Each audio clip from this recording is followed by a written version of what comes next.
अल्हम्दुलिल्लाह ही समूरी सिंध जी मज़लूमनि जी अवाम जी जेका जीत आहे अदलिया जी मां चवंदमि इहा जीत आहे जो MP बुरहान चांडियो जी जेका ज़मानत जी दरख़्वास्त हुई उहा रद्द कई वई आहे ऐं हुनखे गिरफ़्तार करण जो हुकुम ॾिनो वियो आहे। सो इहो आहे त तव्हां ॾिठो समूरी सिंध ॾिठो त हीउ अॼु बि बुरहान चांडियो न आयो। सवली सिंधी में चवंदा आहिनि त चोर खे चोरी कुखे।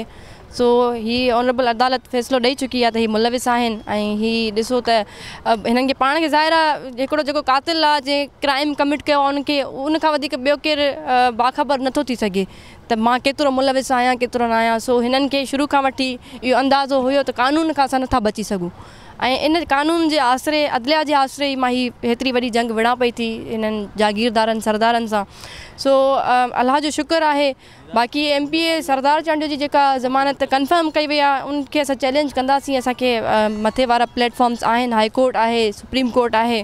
सो उहा असां चैलेंज कंदासीं। ऐं ॿियो जेल कस्टडी में अली गौर चांडियो आहे उन जी हिननि दरख़्वास्त ॾिनी हुई त हुनखे बि ज़मानत ॾिनी वञे। उन जी बि दरख़्वास्त उहा रद्द कई वई आहे। सो अल्हम्दुलिल्लाह तमामु सुठो फ़ैसिलो ॾिनो आहे ऑनरेबल कोर्ट ऐं अॻिते जे लाइ बि असां पुरुमीद आहियूं त इंशाअल्लाह हक़ जो फ़ैसिलो ई ईंदो। बुरहान जी गिरफ़्तारी लाइ हिन महिल असां SSP साहिब सां मुलाक़ात कंदासीं ऐं IG साहिब खे तव्हांजे तसलसल सां इहा ई गुज़ारिश कंदमि त तव्हां जल्द अज़ जल्द कोई क़दम खणो ऐं हुननि खे गिरफ़्तार करायो MPA बुरहान खे।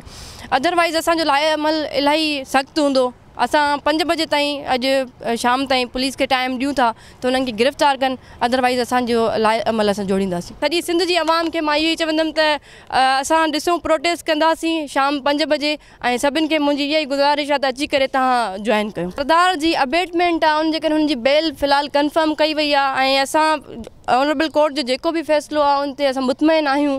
ऐं जेका MPA बुरहान चांडियो जी ज़मानत रद्द थी आहे हू ऑन स्पॉट हुयो। हुन जेका पिलिया फैले बाए वरिती हुई त हुनजी ज़मानत रद्द कई वई आहे। इंशाअल्लाह पुरुमीद आहियूं त अॻिते बि ऑनरेबल कोर्ट जी सुठा फ़ैसिला ॾींदी पई अचे, अॻिते बि फ़ैसिला सुठा ईंदा।